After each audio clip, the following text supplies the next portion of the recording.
मित्रों नमस्कार, मैं प्रदीप झा। पॉलिटिकल आइडिया के इस अंक में आप सभी दर्शकों का बहुत बहुत स्वागत है। मित्रों, आज हम बात करेंगे बिहार में गठित मंत्रिमंडल का, और इस मंत्रिमंडल में जिस प्रकार से यादव जाति के लोगों की उपेक्षा हुई है उस पर आज हम बात करेंगे। हम बात करना चाहते हैं कि बिहार में जो पहली बार ऐसा हुआ, नीतीश कुमार का जब से मुख्यमंत्री बने 2005 से लेकर आज 2025 है, इन 20 वर्षों के दौरान पहली बार ऐसी स्थिति हुई कि पूरे के पूरे 36 मंत्री पद भरे गए हैं। ठीक है, 21 भारतीय जनता पार्टी से और 14 नीतीश कुमार के जदयू से, और एक जो है संतोष कुमार सुमन जो हिंदुस्तानी अवामी मोर्चा के प्रमुख जीतन राम मांझी के पुत्र है। तो इस प्रकार से 36 के 36 मंत्री पद भरे हुए हैं। लेकिन इस मंत्रिपरिषद में जो सबसे बड़ी बात दिखती है, अगर हम जाति के आधार पर विश्लेषण करें, तो यादव जाति की हुई उपेक्षा। मित्रों, आपको जदयू से 14 मंत्री हैं, जिसमें मात्र एक यादव जाति के, वो भी बिहार विधानसभा में सबसे वरिष्ठ विधायक कह सकते हैं आप, विजेंद्र प्रसाद यादव सुपौल से लगातार चुनाव जीतते आ रहे हैं। वैसे बुजुर्ग मंत्री हैं एक यादव समाज से। इसके अलावा जदयू से कोई दूसरा नहीं, और बीजेपी के जो 21 मंत्री हैं इनमें तो कोई भी नहीं है। एक भी यादव विधायक को भारतीय जनता पार्टी ने मंत्रिमंडल में शामिल नहीं किया। यह आश्चर्य की बात है। भारतीय जनता पार्टी ने उस यादव समाज से एक भी विधायक को मंत्री नहीं बनाया, जिस भारतीय जनता पार्टी की स्थापना के बाद बिहार में सबसे पहला प्रदेश अध्यक्ष यादव समाज के नेता जगदम्बी प्रसाद यादव हुआ करते थे। बीजेपी की स्थापना के बाद ही कई यादव नेताओं ने भारतीय जनता पार्टी की जड़ों को बिहार में मजबूत किया। भारतीय जनता पार्टी ही नहीं बल्कि हिंदुत्व के जड़ों को मजबूत करने का काम किया।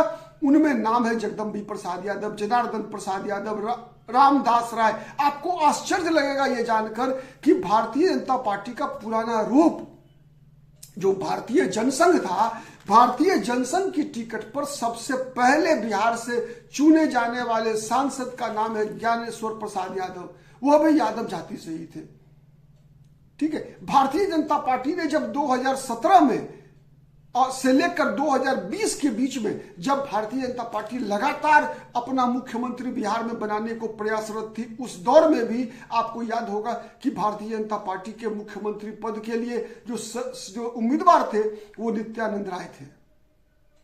और उस यादव जाति की उपेक्षा भारतीय जनता पार्टी को कैसे हजम होगी, ये सोचने वाली बात है। आपको पता है, भारतीय जनता पार्टी को वोट देने के कारण यादव समाज के लोग, कई संसदीय सीटें, कई विधानसभा सीट ऐसी है जहां पर कि यादव जाति के लोगों ने हिंदुत्व के नाम पर भारतीय जनता पार्टी के उम्मीदवारों का समर्थन किया। उन लोगों ने राष्ट्रीय जनता दल को वोट नहीं दिया, और इसकी शिकायत कई जगह पर अन्य जाति के लोग राष्ट्रीय जनता दल से क्या करते हैं। लोग कहते हैं कि लालू प्रसाद यादव में अब अपने जाति के मतदाताओं का भी वोट ट्रांसफर कराने की क्षमता नहीं रही। उदाहरण के लिए अररिया लोकसभा सीट देख लीजिए। अगर यादव जाति के लोगों ने वहां बीजेपी को वोट नहीं दिया होता तो भारतीय जनता पार्टी के उम्मीदवार प्रदीप कुमार सिंह 7 जन्म में वहां से चुनाव नहीं जीत पाते। अगर यादव समाज के लोगों ने मधुबनी में बीजेपी को वोट नहीं दिया होता तो भारतीय जनता पार्टी के उम्मीदवार अशोक कुमार यादव वहां से 7 जन्म में चुनाव नहीं जीत पाते। भारतीय जनता यादव समाज के लोगों ने अगर भारतीय जनता पार्टी को वोट नहीं दिया होता तो सीवान में ओम प्रकाश यादव भारतीय जनता पार्टी के पूर्व सांसद चुनाव नहीं जीत पाए होते। यह तो यादव जाति के उम्मीदवारों की बात है। छोड़ दीजिए अशोक यादव को, छोड़ दीजिए ओम प्रकाश यादव को। मान लिया कि यादव जाति के नाम पर यादव मतदाताओं ने बीजेपी के उम्मीदवार को वोट दिया। मैं कई ऐसी विधानसभा सीटें बता सकता हूं आपको जहां पर कि यादव जाति के लोगों ने गैर यादव भाजपा के उम्मीदवारों को वोट दिया, इसीलिए बीजेपी की वहां जीत हुई। मैं बता रहा हूं, केवटी विधानसभा सीट चले जाइए, दरभंगा जिला में पड़ता है, मधुबनी संसदीय सीट के अंदर आता है। वहां पर अगर यादव समाज के लोगों ने बीजेपी के उम्मीदवार को वोट नहीं दिया होता तो वहां से राष्ट्रीय जनता दल के उम्मीदवार अब्दुल बारी सिद्दीकी को किसी भी कीमत पर हराया नहीं जा सकता था। यादव जाति के वोटर के डर से केवल राष्ट्रीय जनता दल के सबसे बड़े मुस्लिम नेता अलीनगर से अब्दुल बारी सिद्दीकी को अपनी विधानसभा सीट, अपना घरेलू विधानसभा सीट, गृह विधानसभा सीट छोड़कर भागना पड़ा। और जहां छोड़ कर गए केवटी में, वहां भी यादव जाति के लोगों ने उनको वोट नहीं दिया, चुनाव हरवा दिया। तो इस प्रकार की, चूंकि मैं इसलिए इस बात की चर्चा कर रहा हूं कि भारतीय जनता पार्टी केवल चुनाव जीतने की बात छोड़ दीजिए कि जगदम्बिका प्रसाद यादव, जनार्दन प्रसाद यादव, रामदास राय, उसके बाद ज्ञानेश्वर प्रसाद यादव, नित्यानंद राय, नंद किशोर यादव की क्या भूमिका रही, कितना योगदान रहा भारतीय जनता पार्टी को बिहार में मजबूत करने में। विशेष रूप से सीमांचल में चले आइए आप। सीमांचल में जो भी बांग्लादेशी घुसपैठिए हैं, उनसे सबसे ज्यादा अगर मजबूती से कोई लड़ रहा है अगर, तो सीमांचल कोसी इलाके में यादव समाज के लोग लड़ रहे हैं। यादव समाज के लोग अगर वहां पर बीजेपी को वोट नहीं करें, बीजेपी के कहने पर वोट नहीं करें, तो कोसी प्रमंडल और सीमांचल में किसी भी बीजेपी के उम्मीदवार को विधानसभा और लोकसभा चुनाव जीतना मुश्किल हो जाएगा। उनके पास, यादव समाज के पास संख्या बल है, 14% की आबादी है पूरे बिहार में, और उसके बावजूद भारतीय जनता पार्टी के द्वारा की गई यह उपेक्षा सत्ता के समीकरण को, चुनाव को तो प्रभावित करेगी ही करेगी, लेकिन उससे ज्यादा प्रभावित करेगा सामाजिक समीकरण को। छोड़ दीजिए राजनीतिक समीकरण। भारतीय जनता पार्टी बार बार, या भारतीय जनता पार्टी हो या राष्ट्रीय स्वयंसेवक संघ हो, बार बार हिंदू एकता की बात करती है, बार बार राष्ट्रवाद की बात करती है।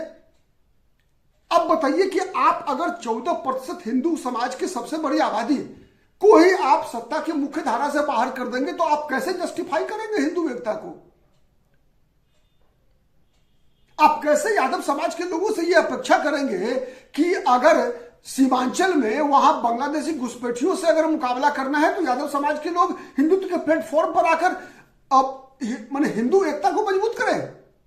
इस सवाल का जवाब भारतीय जनता पार्टी के बिहार प्रदेश के नेताओं को ही नहीं, सम्राट चौधरी को ही नहीं, दिलीप जायसवाल को ही नहीं, विजय सिन्हा को ही नहीं, बल्कि भाजपा के केंद्रीय नेतृत्व नरेंद्र मोदी, अमित शाह और जेपी नड्डा को भी देना चाहिए।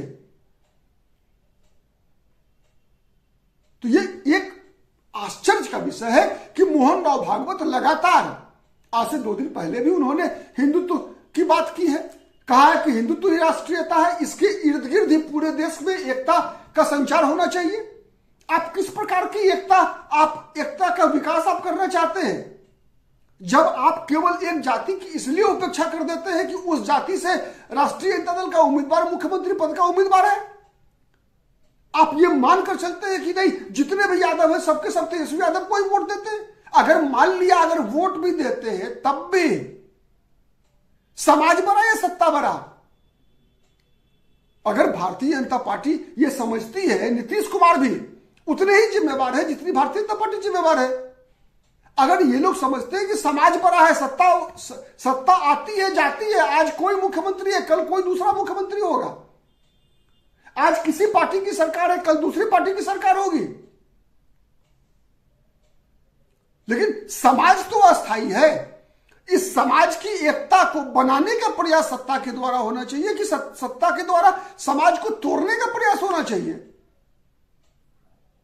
तो इस बात का जवाब मित्रों जनता दल यू से भी मांगने की आवश्यकता है और भारतीय जनता पार्टी से विशेष रूप से मांगने की आवश्यकता है।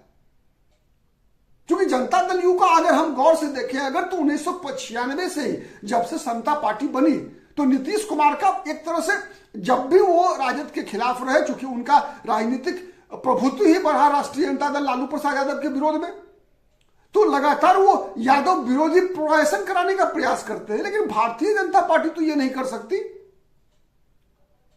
कई राजनीतिक प्रेक्षक इस बात की चर्चा करते हैं कि नीतीश कुमार भारतीय जनता पार्टी के दबाव में है। मुझे तो इस घटना से उल्टा लग रहा है। मुझे तो लगता है कि नीतीश कुमार के दबाव में भारतीय जनता पार्टी इतनी है कि भारतीय जनता पार्टी खुद अपने पैरों पर कुल्हाड़ी मार रही है।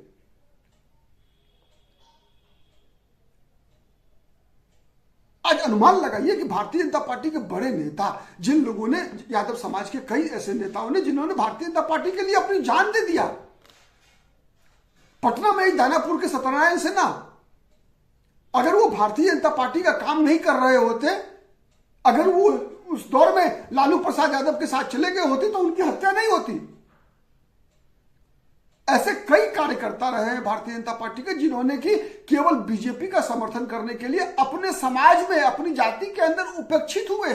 गाली सुना उन्होंने। इसके बावजूद भारतीय जनता पार्टी के द्वारा यादव समाज की उपेक्षा करना, सत्ता में मंत्रिपरिषद में उचित प्रतिनिधित्व नहीं देना, कहीं से भी इसको जस्टिफाई नहीं किया जा सकता। बहुत बहुत धन्यवाद। जय हिंद, जय भारत।